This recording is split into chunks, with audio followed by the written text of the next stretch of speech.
Kondisi ekonomi masyarakat Arab pra-Islam. Keadaan ekonomi masyarakat Arab sebelum Islam ini. Apa ekonomi, Cah? Ekonomi adalah aturan rumah tangga. Meliputi beberapa faktor termasuk sandang pangan, papan. Papan ya, Bocah? Papan itu adalah tempat tinggal atau rumah. Dilihat dari sisi ekonomi bangsa Arab, para Islam memiliki 3 macam mata pencaharian, yaitu yang pertama pedagang. Bangsa Arab sebagai pedagang. Sebagian besar masyarakat Mekah pra-Islam bermata pencaharian sebagai pedagang, terutama suku Quraisy. Penduduk Mekah mereka mempunyai pusat perniagaan yang istimewa. Ya, istimewa yang unggul dalam pandangan orang-orang Arab. Penduduk Mekah memiliki kedudukan yang istimewa, yang tertinggi, karena mereka adalah penduduk negeri Mekah atau Makkah. Orang-orang Arab lain tidak berani mengganggu perniagaan mereka. Pada waktu itu Allah menjadikan Makkah menjadi tanah yang suci dan aman, sebagaimana yang ditegaskan juga dalam Al-Quran, dalam surat Al-Quran surat Al-Ankabut ayat 67, yaitu awalam yarau anna ja'alna haraman aminau wa yutakhattafun nasu min khawlihim afabil batili yu'minuna wa binikmatillahi yakfurun. Kalau diterjemahkan, tidakkah mereka memperhatikan bahwa kami telah menjadikan yakni negeri mereka tanah suci yang aman, padahal manusia di sekitarnya sering mengalami penculikan. Mengapa setelah nyata kebenaran mereka masih percaya kepada yang batil dan ingkar kepada nikmat Allah Subhanahu wa taala? Sallallahu alaihi wasallam kok Subhanahu wa taala kok sholli alaihi. Kalau ada sholawat sallallahu alaihi wasallam, Allahumma sholli alaihi gitu apa, atau Rasulullah Muhammad sallallahu alaihi wasallam, dijawab bagaimana? Sholli alaihi.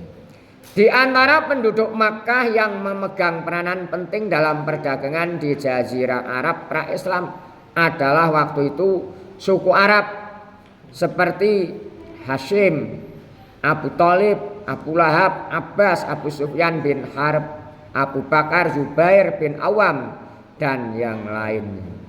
Mereka dikenal sebagai pedagang yang tangguh atau yang sering disebut dengan Ahlul Haidar, pedagang antar kota. Pedagang kota itu adalah Ahlul Haidar. Kalau penduduk desa adalah Badui, orang yang di dalam pedesaan biasanya berternak.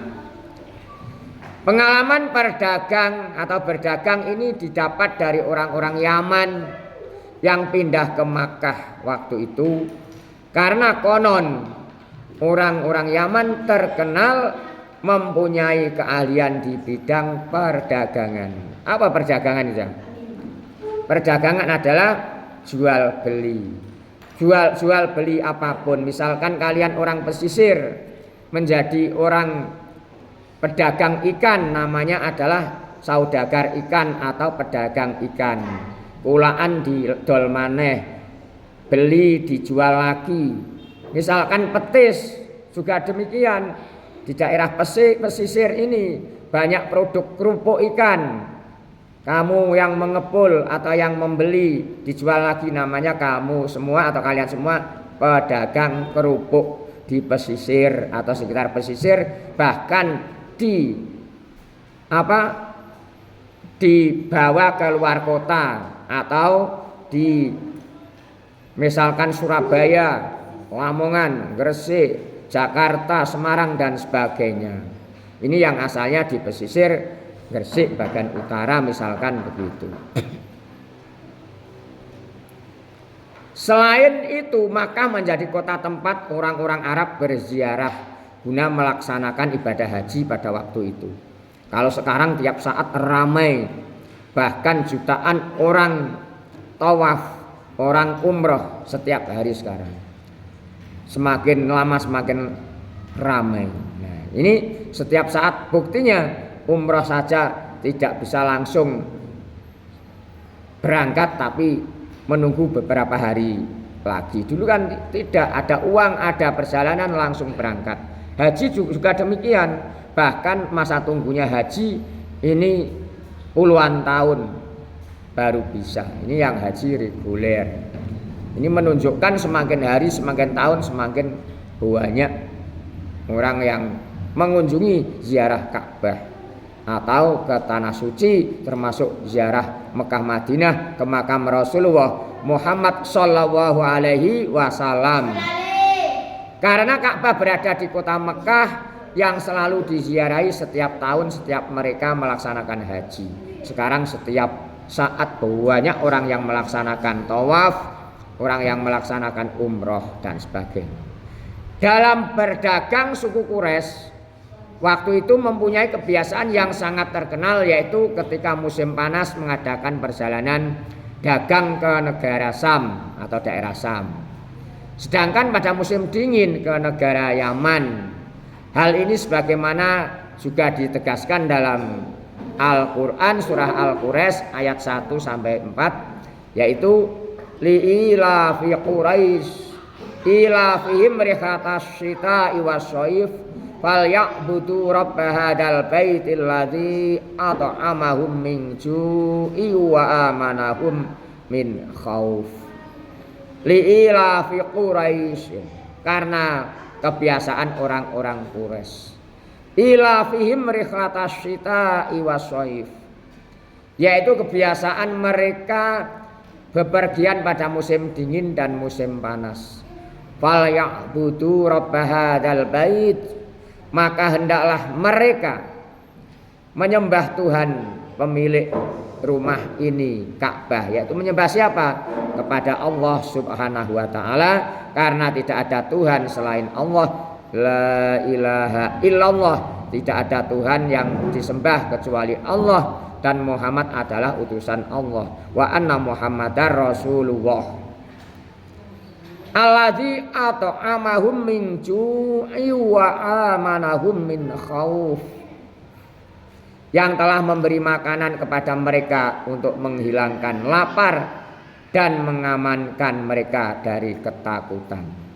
Al-Quran surat Al-Quraish ayat 1 sampai 4. Bangsa suku Quraisy pada waktu itu dalam berdagang menjual barang dagangan milik sendiri maupun menjualkan barang milik orang lainnya dengan bagi hasil, atau nanti kalau ada laba dibagi sekian persen, boleh sirkah, boleh akad demikian, tapi dengan jelas, jangan membujuk atau menipu, tidak boleh. Yang penting jelas. Barang dagangan yang mereka jual antara lain pada waktu itu kemenyan, kain, logam, kulit, serta minyak wangi. Sekarang banyak sekali. Ada termasuk kurma juga ada, dan banyak sekali. Ketika kembali ke Mekah mereka membawa gandum. Nah, ini waktu pulang membawa barang lagi, minyak zaitun, beras, jagung, dan pakaian untuk dijual lagi di pusat perdagangan di Arab seperti pasar Ukas.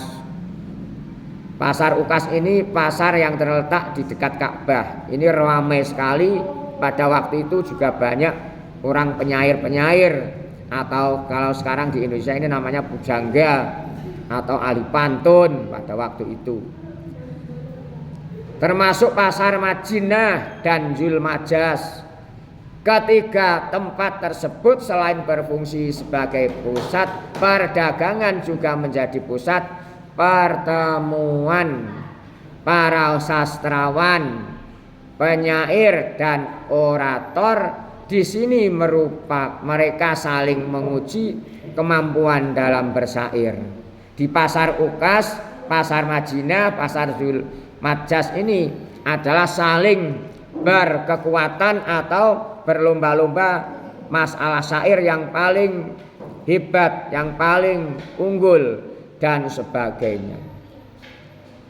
Bahkan pusat perdagangan di tanah Arab terletak di kota Makkah. Ada 3 alasan. Mengapa alasan perdagangan itu di kota Makkah? Karena ada 3 alasan. Yang pertama adalah Ka'bah sebagai tempat suci yang membuat setiap orang terkesan untuk mengunjunginya.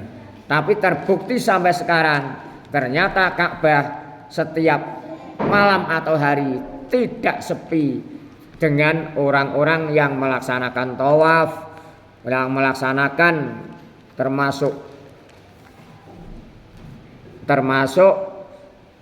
apa itu ibadah lainnya di sekitar itu Ka'bah, termasuk umroh, lalu tawaf dan sebagainya. Yang kedua, adanya sumber mata air yaitu air Zam-Zam. Air yang tidak habis, yang banyak besar sekali sumbernya, termasuk air yang paling baik di dunia adalah air Zam-Zam. Kalau kita melihat air Zam-Zam itu merupakan ibadah, di antaranya ada beberapa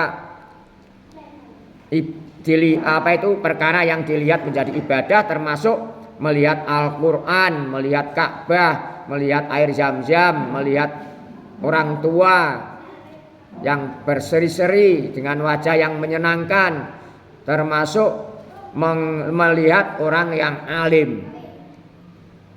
Sebagaimana kita ketahui bersama, daerah Arab atau Timur Tengah merupakan daerah yang tandus sehingga sulit mendapatkan air. Tapi di sana ada air Zam-Zam yang mata airnya besar sekali, tidak surut-surut atau tidak kering, tapi bertambah banyak terus menerus. Ini adalah karena apa? Termasuk kekuasaan Allah yang maha kuasa segala-galanya. Keberadaan sumber air Zam-Zam dengan nilai sejarahnya yang sangat luar biasa menjadi pemikat banyak orang untuk mendatanginya. Alasan yang ketiga, Makkah adalah tempat yang menjamin keamanan dan kenyamanan mereka yang datang ke Mekah dilarang untuk menumpahkan darah sebagai bentuk pemuliaan, sebagai bentuk penghormatan dan menjaga terhadap Ka'bah. Dalam bidang ekonomi, suku Quraisy pra-Islam, sebelum Islam ini telah menerapkan sistem riba yang ditirunya dari bangsa Yahudi. Riba sudah menjadi tradisi dan lazim dipraktekkan oleh masyarakat Jazirah Arab pra-Islam. Ini sebelum Islam merebak merajalela. Karena riba ini adalah larangan Islam, larangan agama, tidak diperbolehkan. Riba sudah menjadi tradisi waktu itu. Sejak Islam datang, praktek riba tergolong dalam perilaku tercela yang dilarang oleh Allah Subhanahu wa taala. Sejak Islam datang ini tidak diperbolehkan lagi. Bahkan disebutkan dalam Al-Qur'an, yaitu dalam surat Al-Baqarah ayat 275, wa ahallallahul bai'a wa harramar riba. Allah telah menghalalkan jual beli dan mengharamkan riba. Nah, terus ini yang pertama perdagangan. Yang kedua pertanian. Pertanian ini penduduk wilayah Jazirah Arab pra-Islam yang tinggal di daerah subur seperti Yaman, Yasrib. Yasrib itu yang sekarang Madinah. Setelah Nabi hijrah ke Madinah, Yasrib diganti Madinah, artinya kota. Taif, Najd, Khaybar, sebagian besar penduduknya bermata pencaharian sebagai petani karena tanahnya di sana subur, mata airnya banyak dan bisa digunakan yang sangat baik. Penduduk yang bermata pencaharian sebagai petani menanam berbagai macam jenis, di antaranya adalah seperti kurma, gandum, kopi, sayur dan buah-buahan. Di sana juga baik. Kurma merupakan tanaman primadona. Penanaman termasuk tanaman pertanian yang sangat diidolakan, yang sangat diunggulkan. Ini adalah diantaranya kurma. Di wilayah Jazirah Arab, wilayah penghasil kurma adalah Yasrib di Madinah. Termasuk kurmanya sangat baik. Konon kurma Yasrib merupakan kurma terlezat di Arab. Sementara itu Yaman dikenal sebagai daerah tersubur di Jazirah Arab yang menghasilkan gandum dan kopi. Kalau di Yaman ini adalah penghasilan gandum dan kopi. Dari berbagai macam jenis tanaman tersebut, hasilnya selain untuk memenuhi kebutuhan sehari-hari juga dijual ke pasar atau pusat perdagangan di tanah Arab, yakni di pasar mana tadi? Di pasar Ukas. Pasar Ukas itu adalah di sekitar Ka'bah atau masjid waktu itu. Termasuk pasar Madinah dan pasar Zulmajas. Ini yang bab masalah pertanian. Yang ketiga beternak. Apa beternak itu? Beternak itu ya istilahnya ingon-ingon kewan. Pada waktu itu ada yang unta, domba, dan yang lainnya. Penduduk Jazirah Arab pra-Islam yang bermata pencaharian sebagai peternak adalah suku Badui. Apa suku Badui tadi? Suku Badui adalah penduduk pedalaman atau penduduk desa. Kalau yang kota namanya Haidar. Nah, di Titeni itu Titenan aja. Itu zaman dulu. Sekarang sudah mewah-mewah. Kotanya sekarang dengan dulu sudah lain. Sekarang apa itu termasuk hotelnya juga megah-megah di sana, baik yang di Mekah maupun di Madinah. Dalam berbentuk suku Badui hidup berpindah-pindah dari satu tempat ke tempat lainnya untuk mencari padang rumput di tengah perjalanan. Biasanya mereka beristirahat pada suatu tempat, dagang mendirikan kemah. Ya. Kalau dulu ini, kalau Indonesia juga demikian. Dulu tiap tanah belum ada yang memiliki. Kalau sekarang sudah ada yang menguasai seperti Indonesia ini. Hutan Pak, hutan kadang sudah ada yang miliki, milik negara dan sebagainya. Kaum Badui memenuhi kebutuhan sehari-hari dengan beternak. Kalau ada rumput yang subur di sekitarnya, peternaknya dipindah di situ dan sebagainya. Nah sekarang hewan apa yang dipelihara pada waktu itu adalah unta, kuda, domba, dan biri-biri. Unta ini merupakan binatang yang berharga, termasuk yang spesial, banyak yang yang mengagumi dan mencintai. Di antaranya adalah binatang unta. Karena unta merupakan hewan yang menakjubkan, mengagumkan, yang memiliki kekuatan tangguh, kuat, mampu menahan haus dan mampu menempuh perjalanan yang sangat jauh. Selain sebagai alat transportasi, unta juga digunakan sebagai alat tukar di Jazirah Arab pada waktu itu. Entah kalau sekarang ya. Selain suku Badui, penduduk yang bermata pencaharian sebagai peternak adalah mereka yang tinggal di wilayah perkotaan. Pencaharian sebagai peternak adalah mereka yang tinggal di wilayah ini sebagian nih. Kalau peternak kan di desa-desa itu yang banyak. Yang di kota-kota namanya Haidar. Mereka ada yang menjadi pengembala ternaknya sendiri dan ada juga yang mengembalakan ternaknya orang lain karena tidak memiliki batas dan terbatasnya untuk biaya hidup, untuk membiayai diri sendiri dan keluarganya. Akhirnya yang tidak punya ternak misalkan merawati ternaknya orang itu, terus akhirnya bagi hasil dan sebagainya dan sebagainya. Kalau nanti sudah ada hasilnya sekian sudah ada kesepakatan bersama. Ini adalah diantaranya kondisi ekonomi di antara masyarakat Arab pra-Islam waktu itu. Nah, ini sekedar sejarah atau cerita sejarah di masa lalu, masa zaman-zaman dulu di Arab sana.